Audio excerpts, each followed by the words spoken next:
recapping these stairs. We're using maple risers and maple treads as well. So right now what we're focused on is the prep for the stairs. For starters, what we want to make sure that all these nails here are nice and back. That way when we put our riser on, they don't hold anything out of place. Also, the old spindles, you can see that we filled every spindle hole here with 3/4 inch dowels and sanded them off smooth. This one still needs a little bit of work and we'll do that right now. So basically, once they're installed and they're glued in place, you cut them off. Grab your sander.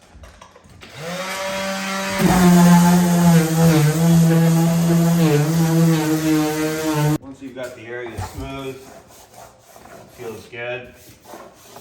Just go ahead and get your corners here, your chisel, the little chunks of dirt, leftover paint, things like that.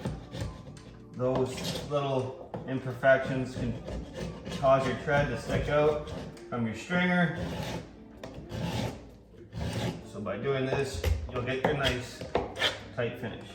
Once again, run your hand along your riser here. There was carpet on these before. As you can see, it's pretty mangled.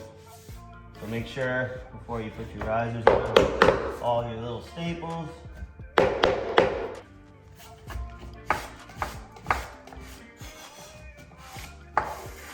So now we're gonna just begin capping the stairs. So we're gonna do our risers first. These are just two little scrap pieces. Just show you guys how we're gonna do this.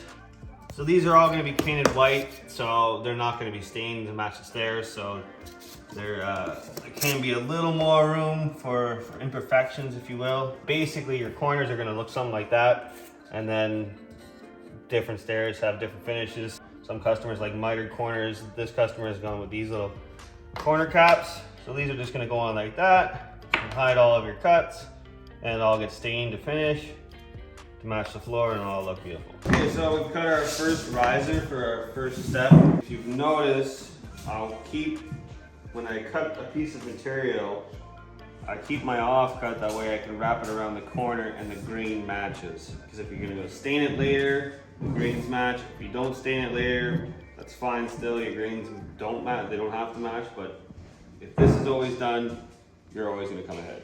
Before the install as well, just make sure to give them a quick sand, knock off any little rough areas such as this, or little imperfections, little dirt marks.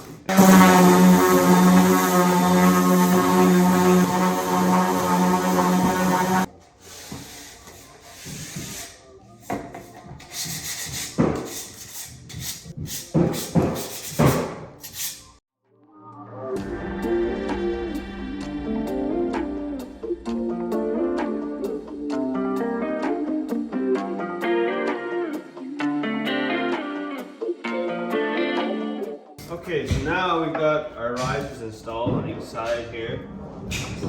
Don't forget we are putting our corner gap on here, so it's gonna cover that gap. So we're gonna put our tread on now. These are solid maple treads, so we wanna be really sure that when we cut them, we don't make mistakes and things are done properly, because when mistakes happen here, they cost a lot of money. So what we're gonna accomplish here is keep the same reveal that we have from here to here, then we have from that riser to the edge of this. We're gonna take our measurement from the edge here of this riser to the corner of that stringer, 38 1/4. Take our handy dandy square gauge here, or stair gauge, sorry. Just push it against the riser. Adjust your knobs and push them tight against the stringer. Then transfer your lines onto your tread. Take your time here, make sure you do this right. Once you have your line, take it up to your chop saw, run your blade along the side to make sure you're on the right profile, or if you're good enough and you feel comfortable enough, you can just use your skill saw and cut that line. So now that we've got our board cut, our first tread, we want to make sure that our reveal here terminates into the side of the wall. Make sure when you cut this, you just round your edges to keep the same profile. I just take a little palm sander and just go ahead and round the edges. Also, before you install your tread, just make sure you give it a nice sand to get rid of some imperfections there, dirty marks there, sharp corners, things like that.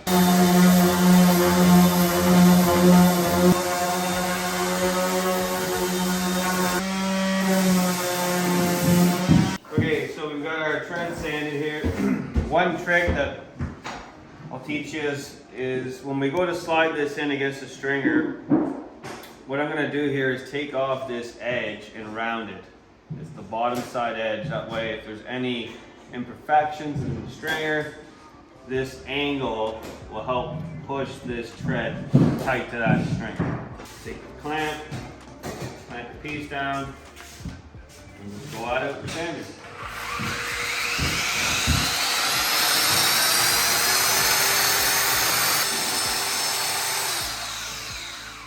Make sure when you're doing this, you don't come to the edge of this bull nose and change the contour of this. Make sure you stay back, that way it stays nice and square. Same thing with your back edge of your tread. Go ahead and just knock down this edge here, that way it sits tight to the riser.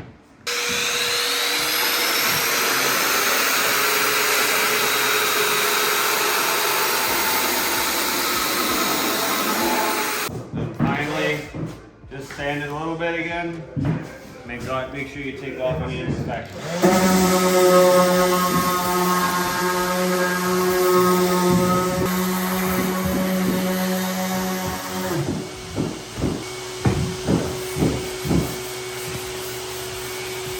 Finally, just make sure you take a look. It's always easier to sand it now when it's not on the wall. Make sure it's nice and smooth. Your corners are nice. They're not too sharp. Okay, we've got our piece sanded, we've got our piece cut. Before we go ahead and glue and install it, just make sure it fits tight. Any adjustments can be made, you can do them now. Pretty good. It's tight against there. When you're nailing your tread down, we'll just put some PO along here and then nail it in with the 15 gauge nail gun. Or if you'd like, you can always use hand nails. But if you're going to use hand nails, just make sure you don't miss and leave a lovely hammer mark in your nice finished tread. Take your tread, sit it down, just kind of work your glue back and forth a little bit, and go ahead and nail it. Okay, so nailing your maple, there's a couple of things you need to consider. Maple is very, very, very hard. So when you're gonna go nail through it with your 15 gauge gun, you can still go to nail into it and it hits either a knot or a super tight patch of grain and the nail won't go through. So dealing with maple, I like to pre-drill a lot of my work and quote, do it the old-fashioned way and use a nail. Like I said though, if you're gonna be using a nail, make sure that you don't miss and leave a nice hammer mark in the middle of your finished work. So when you're nailing it, make sure you keep it tight, pressed against your riser to eliminate that gap. When you get close, just stop like that. Your nail set. Just like that. Go ahead and repeat that 4, 5, 6 times. Your tread will tell you how many times it needs to be nailed. Sometimes they're a little crooked or cupped and they need a couple more nails in the middle. Sometimes they're super flat and they just hold really well with 4 nails. Each tread's sort of different.